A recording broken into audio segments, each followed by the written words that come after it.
nós falamos sobre alguns requisitos da denúncia.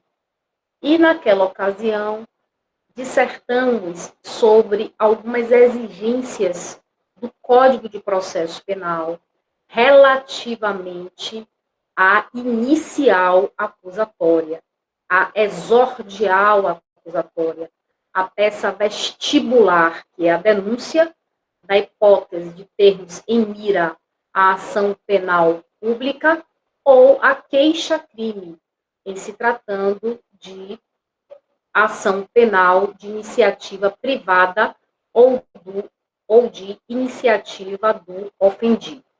Eu gostaria, então, de relembrar alguns tópicos da aula passada, sobretudo porque eu não esgotei, e me reportar à necessidade de nos lembrarmos sempre que na inicial acusatória é imprescindível elencar o rol de testemunhas. Então, me parece que cabe à parte que deduzirá uma pretensão punitiva que consiste no interesse pelo bem jurídico, e a pretensão, vale a pena destacar, é a exigência de subordinação de interesse alheio ao próprio interesse. Tem-se a necessidade de destacar a importância do rol de testemunhas, uma vez que a denúncia deve preparar a ação penal para uma fase, que é a fase probatória, uma vez que a denúncia ou a queixa-crime marcam a fase introdutória da ação penal, do processo penal. Então, a ação penal, através da denúncia ou queixa, é a fase preambular, é a fase introdutória da prova. Esta fase habilita a segunda fase, que é nitidamente a fase probatória, em que as partes, uma vez introduzida, uma vez colacionada a prova dentro do processo, poderão, através ou mediante o princípio do contraditório, debater firmemente esse regime probatório. Portanto, assinala a segunda fase. A terceira fase é a fase da valoração da prova, para que o juiz possa alcançar a última fase, que é a fase decisória. Então, nós temos uma fase inicial, que é a fase introdutória, que permite a apresentação do conteúdo probatório, ao menos em parte, ao menos em alguns elementos, que é a fase marcada, assinalada pela inicial acusatória, a fase probatória, propriamente dita, que é a fase do contraditório judicial, a valoração da prova pelo magistrado criminal, o sopesamento da prova, a ponderação da prova realizada pelo magistrado criminal e, finalmente, a apresentação desta prova em um articulado na forma congruente na decisão que integra a sentença, seja ela condenatória, seja ela absolutória. Então, a partir dessas considerações iniciais, é que eu gostaria de assinalar a importância que a denúncia assume, ou a queixa-crime, em se tratando de ação penal pública e ação penal privada, respectivamente, na apresentação, na introdução da prova. Então, o artigo que nós tivemos oportunidade de estudar na aula anterior, me parece, artigo 42 e seguintes do Código de Processo Penal, impõe que a denúncia ou queixa, o Ministério Público ou o advogado do querelante possam apresentar o rol de testemunhas. Então, este momento é o momento definido, é o momento adequado, é o momento oportuno do ponto de vista processual para a apresentação do rol de testemunhas. Estas testemunhas, em se tratando de um procedimento comum, deve alcançar até o número de 8. E essas testemunhas são chamadas testemunhas numerárias. Na hipótese do Ministério Público ou do advogado do querelante não elencar o rol de testemunhas, teremos um fenômeno processual denominado de preclusão. Um fenômeno processual denominado de preclusão, que consiste exatamente na perda de uma faculdade processual, tendo-se em vista a inércia do autor ou da parte ré.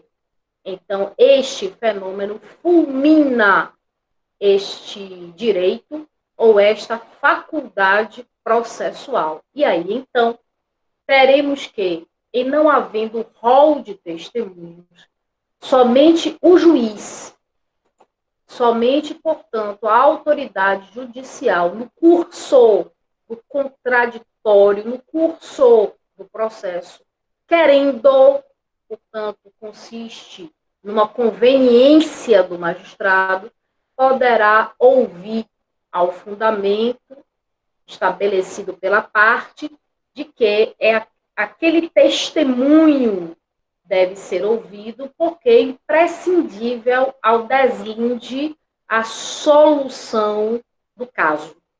Então, eu posso argumentar, pese eu ter perdido, eu ter deixado escoar in albis o prazo legal, eu posso, então, requerer ao juiz que ouça determinada testemunha, tendo-se em vista a relevância do seu depoimento, a relevância do seu conhecimento para o deslinde, para descortinar a autoria e o fato criminoso. E o juiz poderá ouvir, se quiser, uma vez que a lei o exonera desta possibilidade, tendo-se em vista que o prazo para o elenco de testemunhas era o momento do oferecimento da denúncia ou do oferecimento da queixa-crime. Também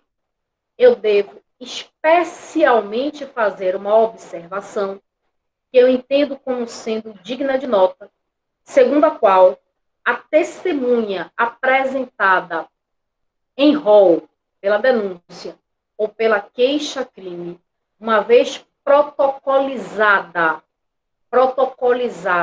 perante o cartório da Justiça Criminal, aquele rol dado ao conhecimento ou revelado dentro do processo, aquele rol não pode ser caracterizado como pertencente mais ao titular da ação penal.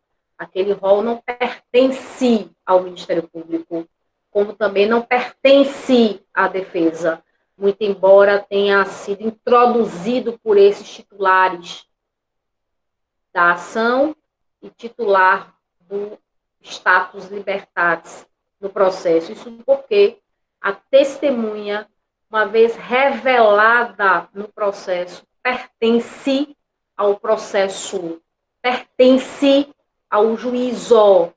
Então, este instituto, ou melhor dizendo, esta compreensão estabelecida pelo princípio da comunhão probatória, princípio da comunhão probatória, segundo o qual as testemunhas introduzidas pelas partes nos processos, através da denúncia ou da queixa-crime, elas se emancipam, deixam de pertencer às partes para pertencerem ao processo, segundo o princípio da comunhão probatória.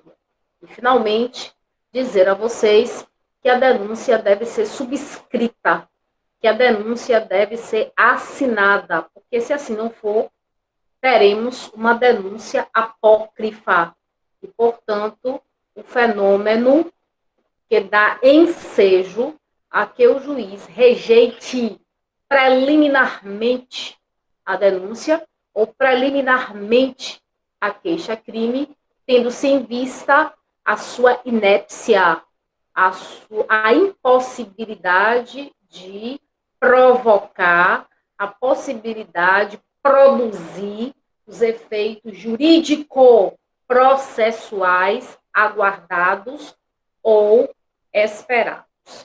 Então, eram essas as observações finais.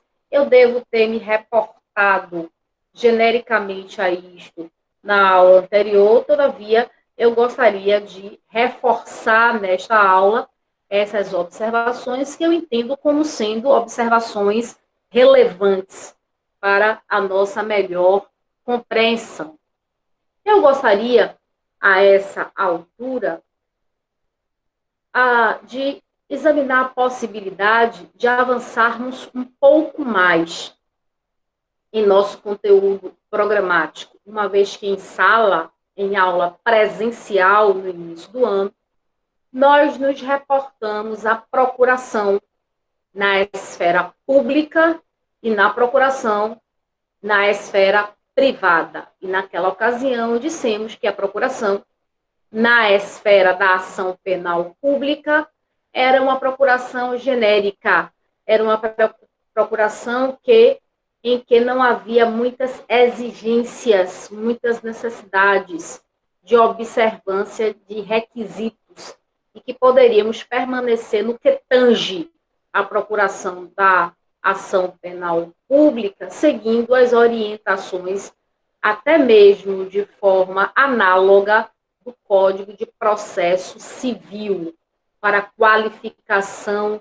do réu, para habilitar o advogado no processo. Naquela ocasião, também dissemos da necessidade de um cuidado a mais relativamente ao colocar na procuração qual o processo criminal que eu, advogado ou advogada, estou habilitada a fim de patrocinar a defesa técnica do réu e, portanto, que isso esteja delimitado em meu favor, inclusive, para minha proteção no bojo da procuração. E disse também que a procuração na ação penal de iniciativa privada, ao revés, ela possui certas exigências, e essas exigências estão estabelecidas a partir do artigo 42, 43, 44 e seguintes do Código de Processo Penal, que nós devemos lançar mão para que a procuração, obediente a estes requisitos, traga em seu bojo o relato não minucioso, mas um relato que faça referência genérica ao fato criminoso. Não precisa ser um relato minucioso, minudente, detalhista, porque este relato, esta circunstância, esta narrativa, nós vamos fazer na inicial, na queixa-crime, de forma, sim, detalhada, de forma, sim, minuciosa. Na procuração, basta uma referência genérica, basta, portanto, uma referência ao fato criminoso, exatamente porque na procuração da ação penal de iniciativa privada, a procuração, segundo o Código de Processo Penal, deve trazer em seu bojo uma referência genérica, melhor dizendo, uma alusão ao fato criminoso.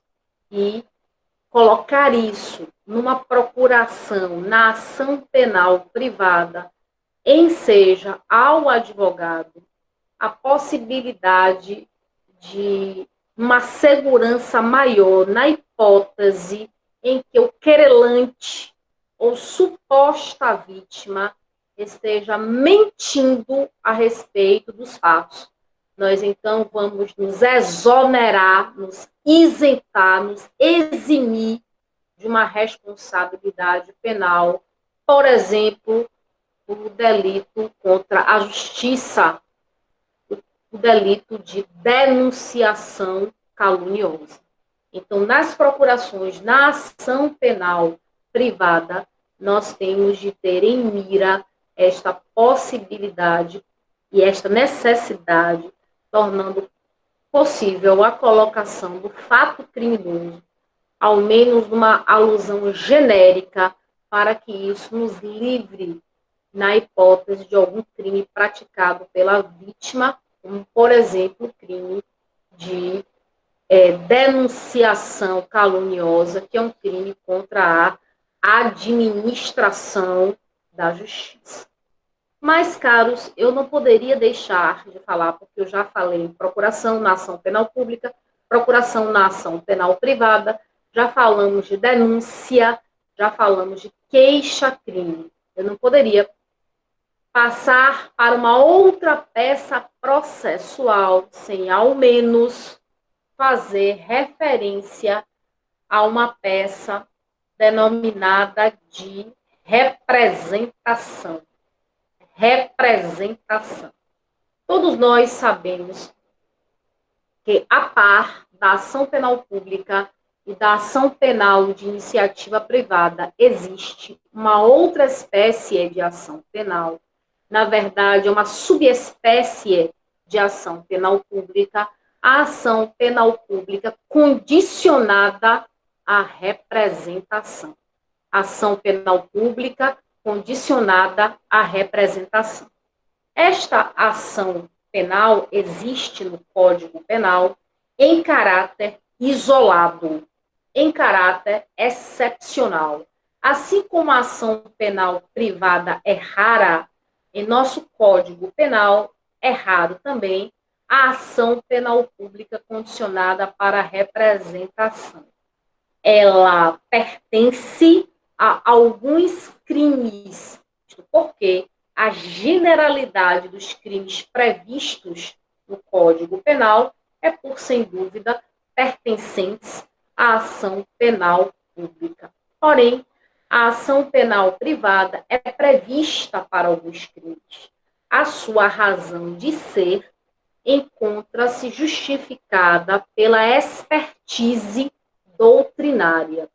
A doutrina especializada compreende que o Estado prefere que o autor do crime permaneça impune a causar maiores danos ou constrangimentos ou situação vexatória à vítima, tendo-se em vista a publicidade do processo criminal. Todo processo criminal, embora ele possa até ser sigiloso para alguns crimes, ele sempre dá ensejo em seu entorno uma certa trepidação. É a chamada streptus fori, ou trepidação moral do foro criminal. Trepidação moral do foro criminal. O processo criminal, por mais sigiloso que seja para alguns crimes, não para a totalidade, uma vez que nós sabemos o princípio constitucional para os atos do Poder Judiciário, é o princípio da publicidade dos atos processuais, muito embora reconheçamos que esta publicidade é mitigada, é suavizada, é temperada para alguns delitos, como, por exemplo, os crimes contra a dignidade sexual. Embora isso seja uma realidade, o Estado prefere prefere deixar que a própria vítima autorize, que a própria vítima consinta, legitime o autor da ação penal, porque o Estado reconhece que o interesse na persecução do crime deve ser conferido à vítima. Então, se a vítima, por uma questão de conveniência ou oportunidade, prefere a impunidade do autor do crime à trepidação do foro criminal, o Estado deve, portanto, acatar essa escolha da vítima. Então, dentro dessa premissa, dentro dessa concepção, o Estado legislador criou a ação penal pública condicionada à representação. Nesta ação, para que o Ministério Público exerça a atividade persecutória devidamente legitimado, para que o Ministério Público assim o faça, a vítima terá de autorizar o Ministério Público. E esta autorização é denominada de representação da vítima, representação do ofendido. Por exemplo, no crime de ameaça, previsto no artigo 147 do Código Penal. Artigo 147 do Código Penal. O crime de ameaça é um crime contra a liberdade individual. E este crime só se procede mediante representação. Está no parágrafo único do artigo 147 do Código Penal. Este crime só se procede mediante representação. Então, a representação é uma autorização para que o Ministério Público proponha a ação penal pública, uma vez que se trata de ação penal pública condicionada à representação. O Ministério Público só pode oferecer a denúncia se a vítima ou o ofendido representar, autorizar, consentir, uma vez que o Ministério Público ficará sujeito a este consentimento. Se a vítima não consentir, o Ministério Público não terá legitimidade ativa para a propositura da ação penal e faltará, por conseguinte, uma das condições da ação penal. A legitimidade ad causam. Pode existir interesse de agir. Porém, o seu titular não está investido por lei da necessária legitimidade ad causam para a propositura da ação penal. E o juiz, nessa hipótese, deve rejeitar liminarmente. O juiz deve rejeitar in limine a ação penal pública condicionada à representação sem que o Ministério Público tenha o consentimento da vítima, porque este consentimento é uma exigência legal, é um dos requisitos, um dos condicionantes para a propositura desta ação penal. O ilustre e saudoso dublê de penalista e processualista José Frederico Marques, em seu livro Elementos de Direito Processual Penal, Elementos de Direito Processual Penal, da editora Bookseller, afirma que a representação consiste numa espécie de delatio criminis postulatória. Delatio criminis postulatória, ou seja, uma delação criminal em que a vítima pede, a vítima requer, a vítima consente, a vítima legitima, a vítima autoriza o Ministério Público a propositura da ação penal. Eu gostaria de dizer a vocês, a essa altura, que, é claro, a representação que existe em poucos crimes, e eu exemplificaria o crime de ameaça, cuja ação é penal pública condicionada à representação. Essa condição está expressamente no parágrafo único do artigo 147, através dessa fórmula legal. Só se procede mediante representação. Eu devo dizer a vocês que, a par do crime de ameaça, existe um outro crime que também a ação penal é pública, condicionada à representação. É o crime de lesão corporal de natureza leve,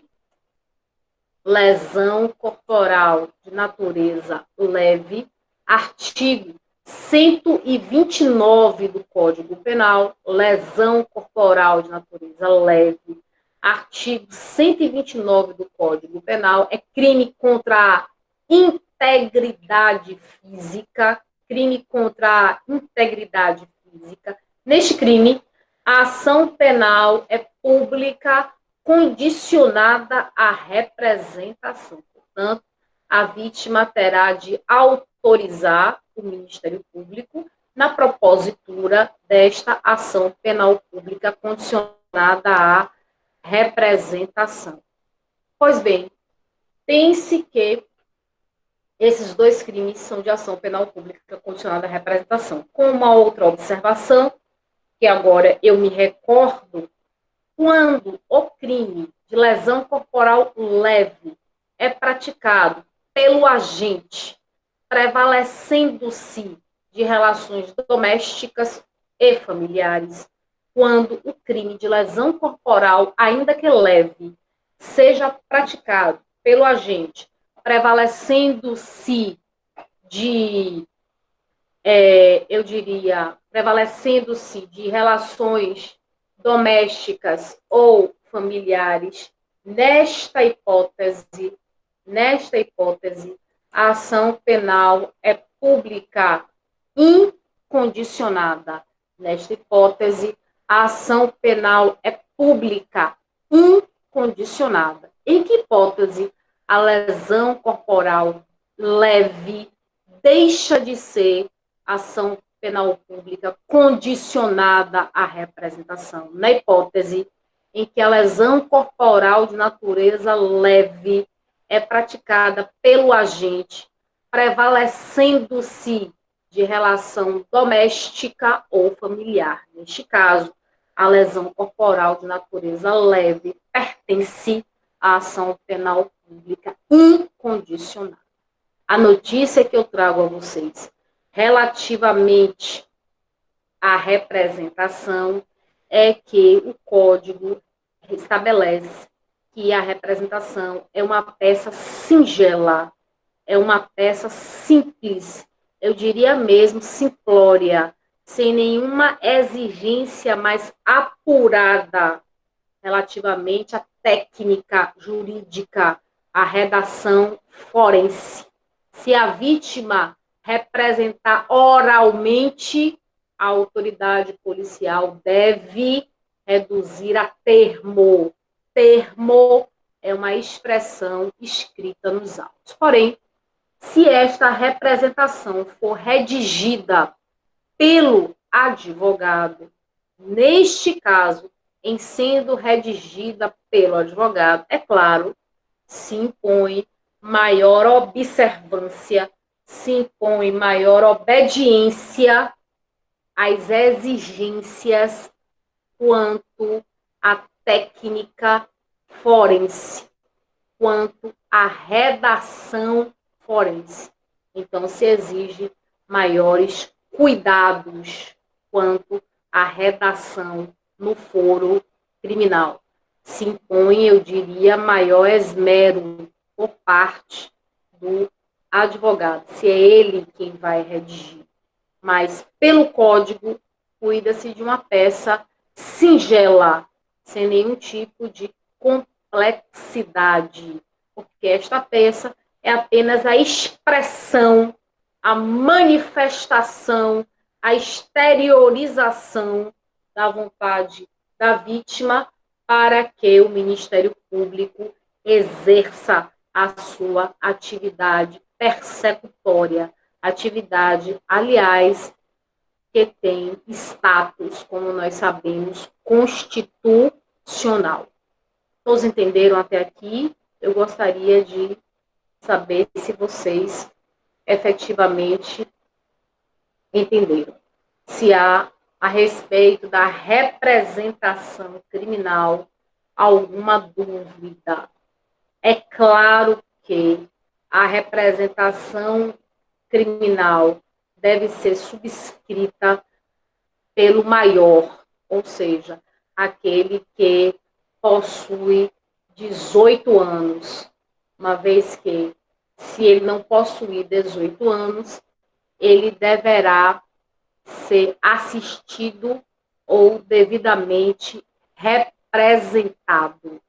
Então, para que ele possa representar criminalmente contra o autor de um delito, ele tem de ter consolidada a sua responsabilidade civil, porque se assim não for, ele se louvará de dois institutos da esfera civil, quais sejam o Instituto da Representação e da Assistência. Mas eu me recordei aqui de uma notificação por parte da doutrina e eu devo então esclarecer. É que suponha-se que uma pessoa que não tenha 18 anos, cuide-se de um adolescente, seja vítima de determinado crime, por exemplo, do crime de ameaça.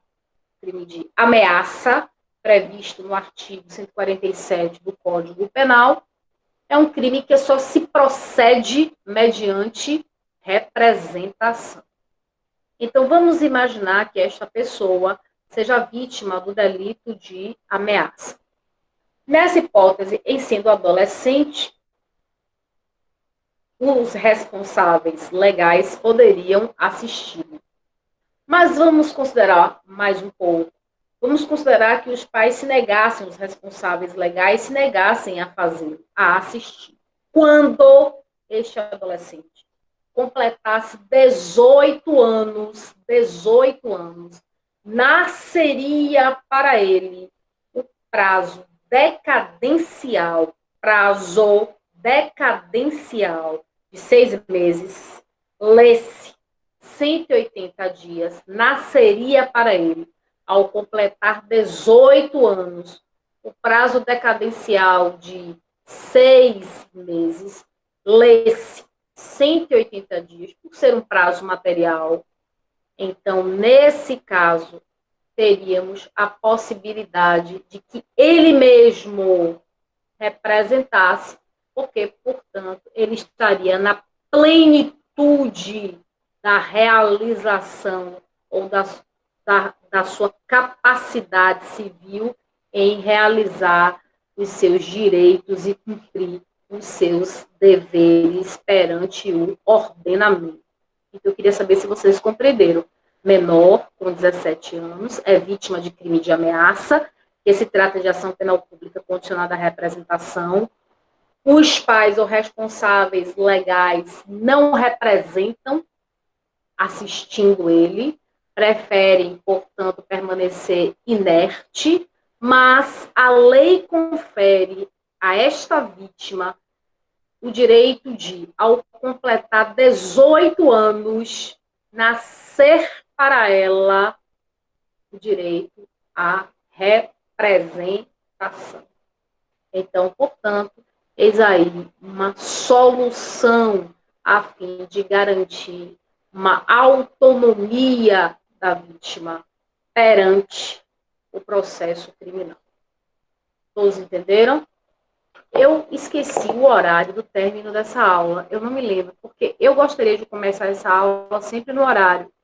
Me parece que o horário dessa aula é 16h35, e ela termina às 17h20, salvo engano. Confirme aí para mim, por favor, quem está com o horário.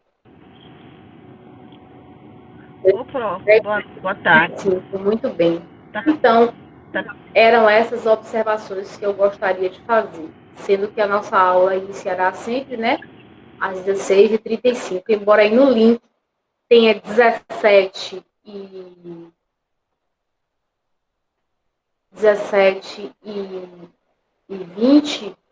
horas, mas eu gostaria que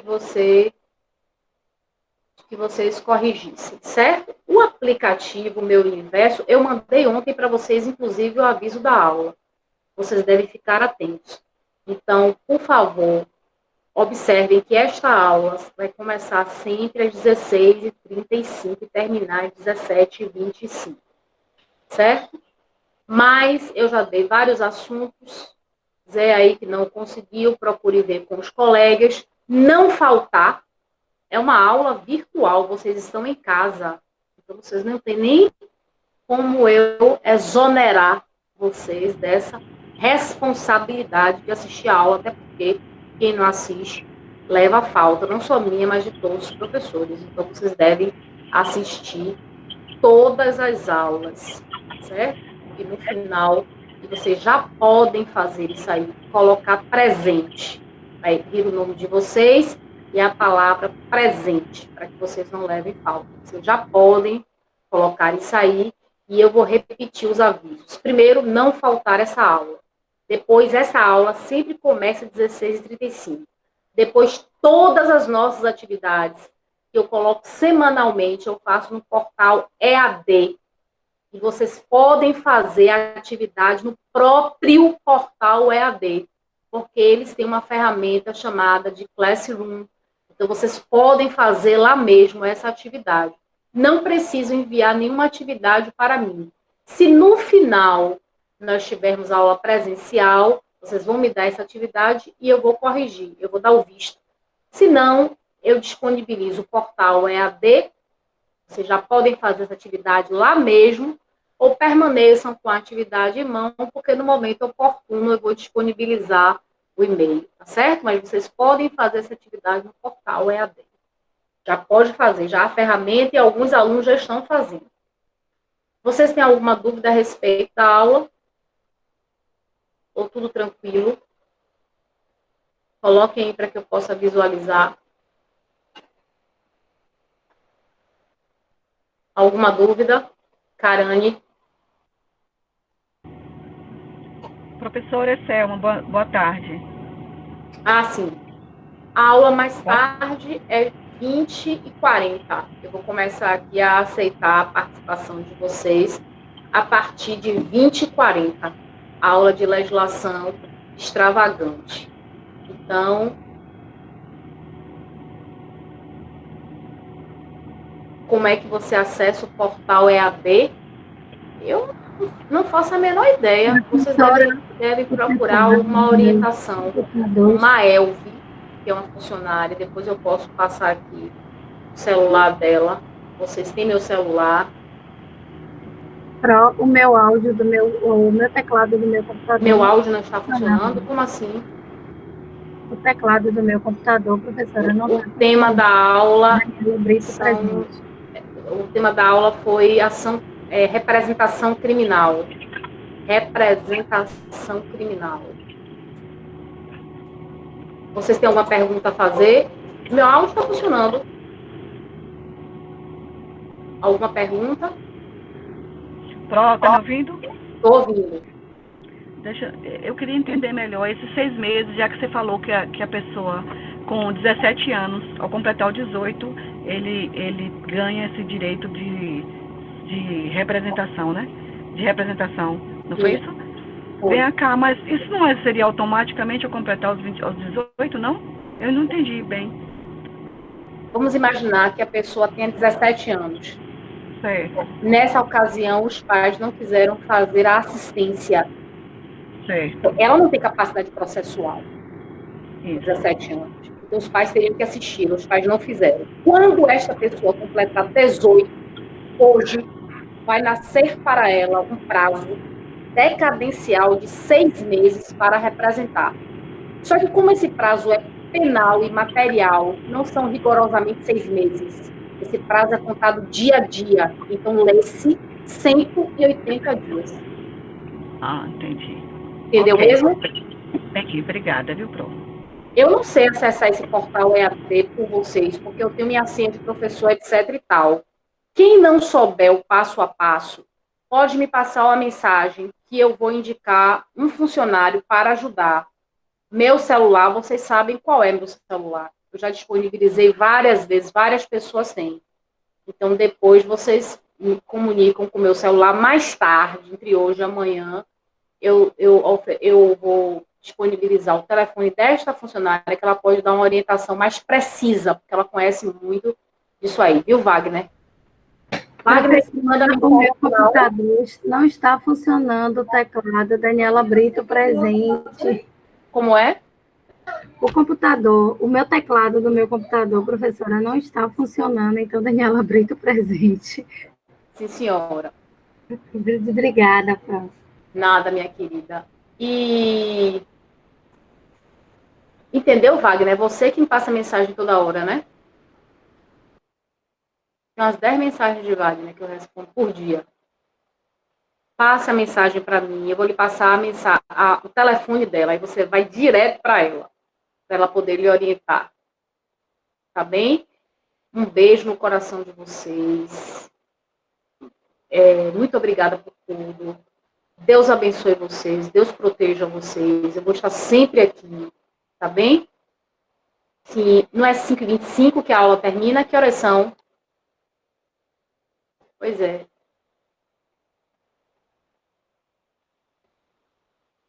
Não é isso mesmo? Eu tô ou não tô certa? Mas depois eu vou olhar o horário dessa aula, mas eu acho que é 17h25. Começa às 17, começa às 16h30 e termina às 17h25. Tá bem? Então não bota esse oxe aí não, porque tá certo. Entre 17h15 e 17h25 eu vejo isso depois, tá bom? Um abraço então, gente. Até mais, certo? Até a semana que vem. Deus abençoe vocês, Deus proteja.